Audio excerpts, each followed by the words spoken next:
Order! Order! You are an incorrigible delinquent at times. Behave yourself, man!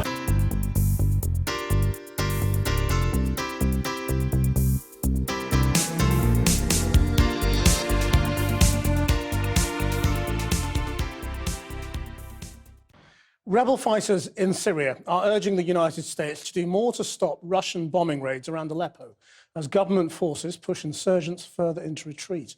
Since the army advance and intensified Russian air attacks began 10 days ago, activists say more than 500 people have been killed, 23 of them children. And tonight, the Red Cross said some 50,000 people have been displaced by the surge in fighting. Many have headed for the Turkish border. And our Foreign Affairs correspondent, Jonathan Rugman, is there. Well, with this recent upsurge of fighting and hundreds of people dead, the Americans are trying to organise a ceasefire. But the Russians, on the other hand, with their airstrikes, appear to be pushing for outright military victory. And the Russians are talking about a ceasefire beginning on March the 1st, in 3 weeks' time. And so it appears as if the Russians are stringing the Americans along and trying to change the military balance. And several members of the US-led coalition are very angry about this, probably the Turks and the Saudis the most. But today the French foreign minister announced that he is stepping down, and he has been talking about a lack of commitment on the American side. But perhaps nobody is more despondent than Syrian refugees and rebels on the ground.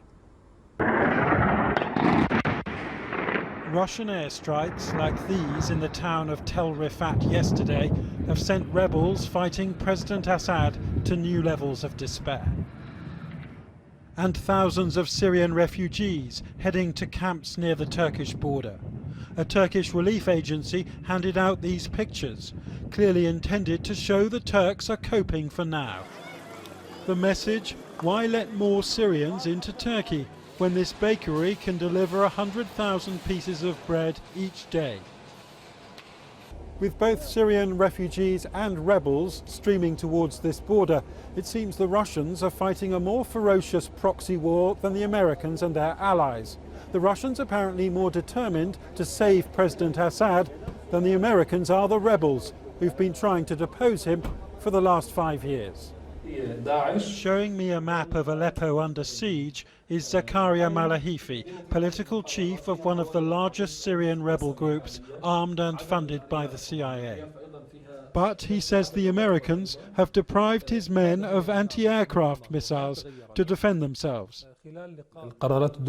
Some countries are carrying out massacres and bombardment, and some countries are banning quality weapons from reaching the rebels. We need our friends to support us in real terms. The Iranians are certainly supporting the Assad regime, sending Shia militiamen and Hezbollah fighters. And the Russians are not talking about a ceasefire till March the 1st, clearly hoping these men will take much more territory before attempts at peace talks begin again. The Americans are doing nothing. We tried to raise our voice, but it was no use. They know what's going on, but until now they're not using their pressure for a political solution. And how are we going to achieve this political solution while the Russians are destroying it? France's foreign minister has also had enough. Today, Laurent Fabius announced that he's stepping down. President Assad is gaining strength, he said, complaining of a lack of commitment from the American side. The Turks feel the same way. President Erdogan has accused Washington of causing a regional bloodbath by supporting Kurdish groups in Syria, which he regards as terrorists.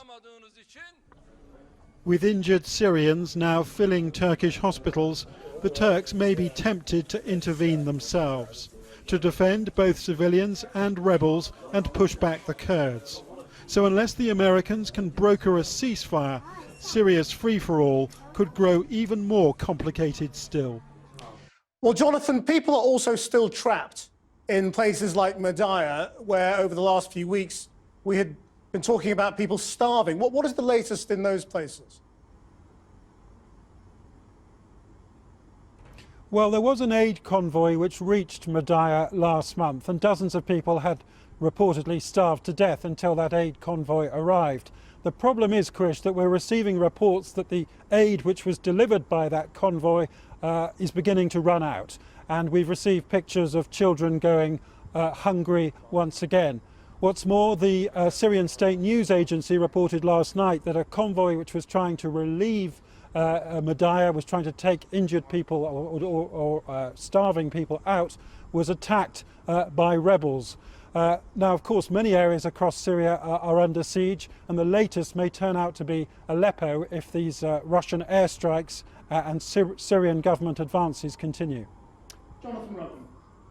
Well, now from Manchester is the Syrian Yasmin Nahlawi, policy coordinator for Manchester-based Syrian advocacy community organisation Rethink Rebuild Society, and joining us from Westminster, the former International Development Secretary Andrew Mitchell, who has just returned from visiting refugee camps on the Syrian border. And as a result of your visit, Andrew Mitchell, you've called for protection of civilians in particular, protection of refugees, respect for human rights. But do you have any confidence that anybody, either in the British government or indeed internationally, is really going to act and try to do this? Well, someone has got to do something, because the situation in Madaya, which you just talked about, where 40,000 people are in great jeopardy, starting to starve again, that situation is being replicated in 16 other areas, covering not 40,000 people, but 3 million people. And the besieging of these areas, the impact that's going to have on a country which has already got about 6 million people displaced within it, 5 million outside. This is a catastrophe of extraordinary proportions, building and getting worse every day. So the critical importance of unfettered access for humanitarian organisations, building on the replenishment of funding that took place in London last week, is absolutely essential. And we need the United Nations to speak out and demand that unfettered access, respect for human rights, and all possible restraint to be imposed on all the parties in Syria, so that we get a ceasefire and we get progress on the political track in Geneva. Yasmin Nahlawi, I hear you, I will see you nodding your head, and that's clear. But at the same time, I mean, the Syrian opposition is literally being decimated, indeed virtually destroyed now by Russian bombing. Well, yeah, and it just goes to show how serious the Assad regime and Russia were about coming to the table and coming to the negotiations in Geneva. Syrians would like to see a political solution, but what we saw in Geneva was there was no good faith by the other party, killing over 60 civilians within the first 4 days of the negotiations. So if this continues, if there's no guarantee for civilian protection, it's difficult to see how a political solution can be achieved.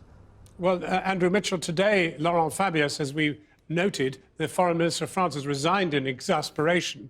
The Russians are indeed unfettered in Syria, it seems, and bombing their way to a situation in which there is no opposition. Yet, who speaks to the Russians? Well, I think there are two things that have to happen. The first is that all the great powers must put the maximum amount of pressure on those over whom they have influence at Geneva to negotiate, to get this political track moving, or indeed launched. And that means Russia and Iran, Saudi Arabia, Britain, France and America, all leaning on those over whom they have influence to let progress take place. But the Russians are in a bad place, it seems to me. 26 hospitals have now been hit by Russian bombs, of which only one is in an ISIL area. And Russia, which has an expansionist policy towards its influence internationally, is going to cause itself the most immense damage as this refugee catastrophe gets yet worse day by day. Yasmin Nahlawi, there will be people looking in who will want to hear from you what on earth they can do. I mean, what do you want people who are looking in to do? What do you want the government of this country to do? We want the focus on the policy in the UK and internationally to be on civilian protection. So that can be mobilizing, lobbying MPs, lobbying government officials in terms of what everyone can do. The bottom line is that until we achieve civilian protection in Syria, we won't, first of all, we won't alleviate the humanitarian crisis. We won't alleviate the refugee crisis. We won't alleviate the threat posed by terrorist and radical groups, and we won't achieve a political solution. So the bottom line is that we need to focus on civilian protection, and until we do that, it's difficult to see any way out of this situation. Yasmin Alawi, thank you very much indeed for joining us. Andrew Mitchell, just to move to another subject, a somewhat smaller one by any comparison, has to be recognised. In the last couple of nights, we have reported on very serious apparent overspending in no fewer than 3 by-elections and indeed in the general election in one constituency, though we're looking at others, by the Conservative Party. Do you think that somebody should indeed investigate whether indeed there has been overspending and whether in fact some action should be taken? Well, I thought you might ask me this question, so I took the opportunity of asking Conservative Central Office what was going on, and they assured me that all costs and expenses have been properly declared in accordance with the law. So I can really do no better than to repeat that to you tonight, John, but that apparently is the position. No, Michael Crick's journalism, you've been the beneficiary of it on one occasion. And in his report, he found, and we've seen the receipts for, £50,000 of hotel bills, in which rooms in which Conservative officials stayed, which were not registered with the returning officer in the case in which we investigated by any test. And apparently what is happening, according to an electoral QC, is that in fact this is rife in all the parties. If that is the case, shouldn't, by very democratic issues, shouldn't this be investigated? Well, Michael Crick is probably the finest investigative journalist in Britain today, so obviously his investigations need to be taken extremely seriously. But I have to say to you that having rung specifically on this point to find out from Central Office what the position was, they reiterated to me that everything has been declared in accordance with the law. And as this is not really part of my political responsibilities, I can only suggest that you call the chairman of the party. I have his phone number if that would be helpful. It would indeed. Thank you very much indeed, Andrew Mitchell. Thank you for talking to us. Krishna. I've been getting